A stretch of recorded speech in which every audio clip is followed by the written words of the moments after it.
It's Platt, and today we head to the Netherlands. That's next to Platt's Beer of the Week.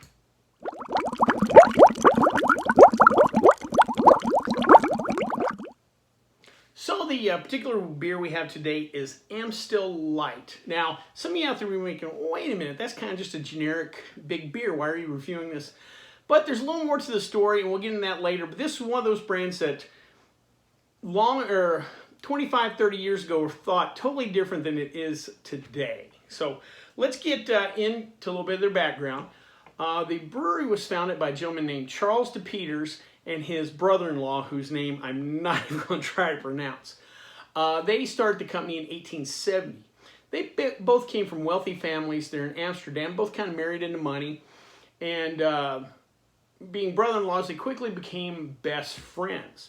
Now, what do best friends do? They drink beer.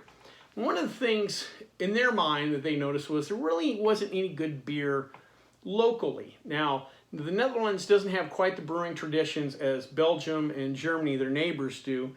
So the two gentlemen thought, well, we have money, we have the resources, why don't we fix the problem? And they decided to start a brewery.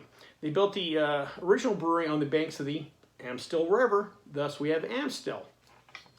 Now, one of the things about these two gentlemen, having the money, the education that money buys, and the resources and the communication, they were really more accepting of newer techniques, newer technology in the brewing industry, and they really did take some very proactive steps in building their brewing empire.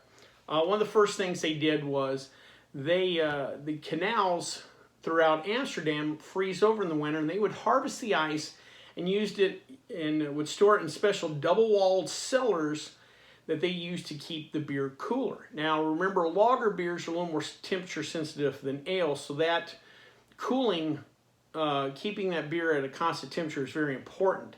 At the same time, Anheuser-Busch here in the U.S. is using the refrigerated rail cars. Today, we don't think about this stuff, but back then, that was really impressive technology back then. One of the other advantages they had there in Amsterdam was that the Netherlands had trading outposts and colonies throughout the world. So the export markets were already there. You had a lot of expats throughout the world that wanted the traditional beers from back home. And so in 1883, they began exporting their beers.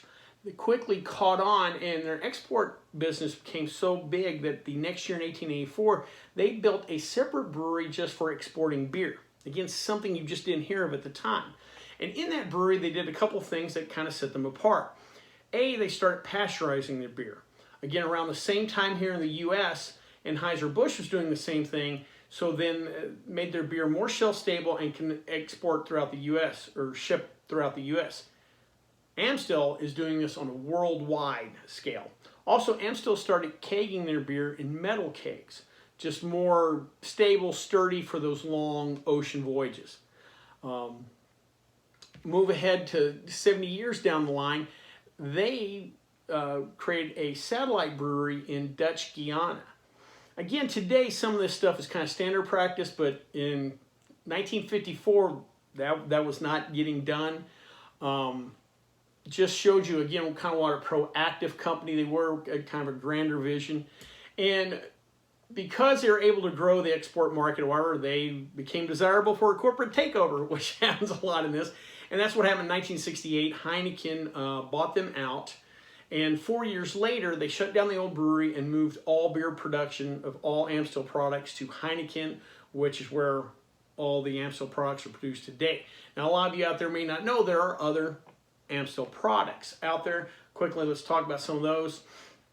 A beer that, from I gather, is not a full year-round beer, but sometimes a limited run beer, is Amstel 1870. It is a 5% ABV darker lager. It's not like a true black lager, like Session Black Lager or anything like that. It's just a darker style lager. There's also Amstel Lager, which a lot of people may not know, but there was just a regular Amstel at one time too, not light.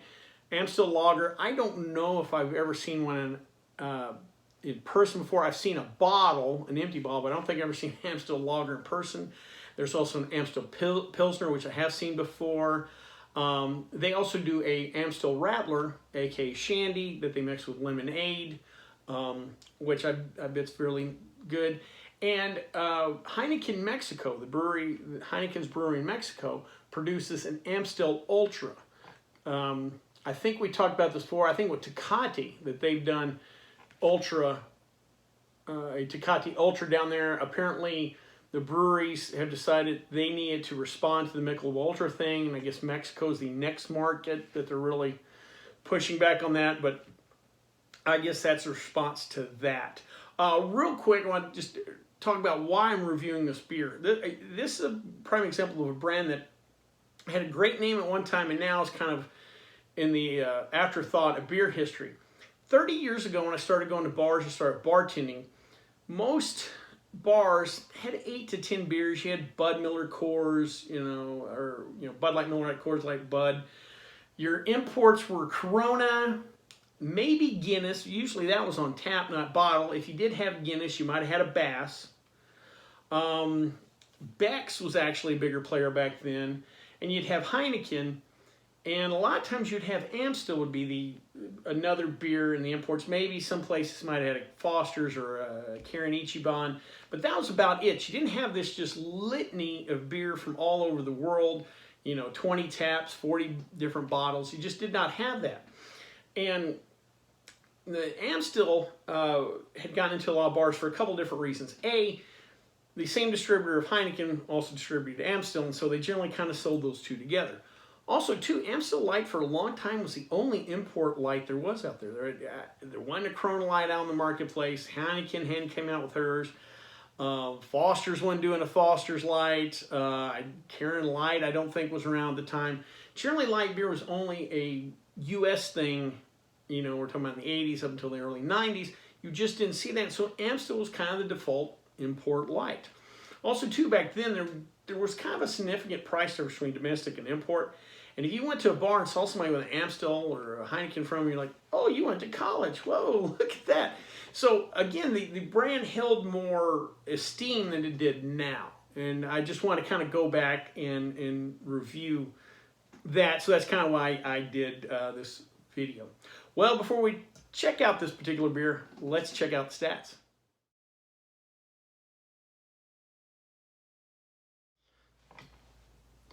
So today I thought I would talk about, since last week I talked about the world's oldest brewery, I thought this week talk about the world's largest brewery. And when I talk about largest brewery, I'm not talking about the largest beer company or the most sales, whatever. I'm talking about the brewery, the single brewery that spits out the most beer. And that is the Grupo Modelo Brewery in Zacatecas, Mexico. It is a massive brewery. It produces not just the Grupo Modelo brands like Corona, Victoria, Pacifico, whatever, which in that itself is a huge demand, but they also do brewing for AB InBev in Mexico. They do Bud Light, Michelob Ultra. So you can see they're jumping all the time down there. Now, how much beer do they actually produce? The numbers are mind-boggling. They produce roughly 6 million cans a day. That's probably like Houston, Texas, a beer for everybody in Houston, Texas each day. It's just mind-boggling numbers. They have roughly 3,000 employees that help them produce roughly 24 million hectoliters of beer per year. Now, how much is that? Just for a little visualization, that is roughly 1,000 Olympic-sized swimming pools full of beer. Now, I hope it's someday in my life I get rich enough where I can just fill one pool with beer, but 1,000 size Olympic swimming pools, that is mind-boggling. Of course, production on this scale, you need massive equipment, the brew kettles, wherever, but the fermentation tanks that they leave the beers in to finish the fermentation process. One of their fermentation tanks produces enough beer to give 126 people 1 liter beer a day for 40 years. Just some mind-boggling numbers.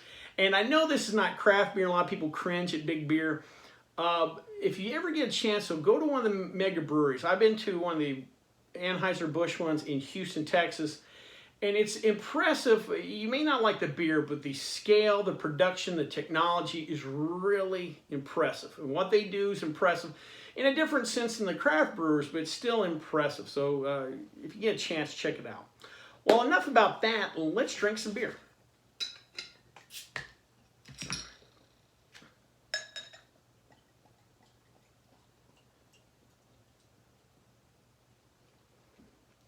right, let's, ooh. Got a little aggressive with the pour there, but that's all right. Let's give her a nose. Oh yeah, that's kind of classic European lager there. Some little funkiness, little malt sweetness.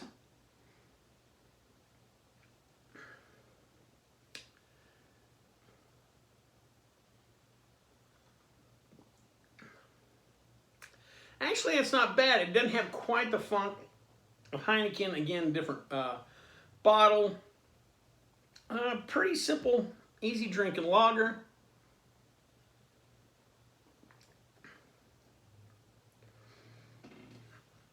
I'm not going to say it's a hot Christmas, but there's a little crispness to the beer, kind of finish. It's a short finish, but a little crispness to it. Just a nice, easygoing lager. Again, in 1990, this was, again, the idea that I could drink a foreign beer that, hey, actually tastes pretty reasonable, you know, compared to an American beer, and has less of the skunk. I probably, back then, if I was the one to spend the extra buck, that was the difference back then, I probably would have preferred an Amstel Light over a Heineken. Yeah, just nice, simple, easy drinking, light lager. Well, I hope you liked this video. If you did, please subscribe down below. Also, please like the video because it lets YouTube know we're putting out good content. If you have any questions, comments, concerns, or beers that you'd like me to try, please leave them in the comment section, or you can always contact me on the Twitter page. Till next time, bottoms up.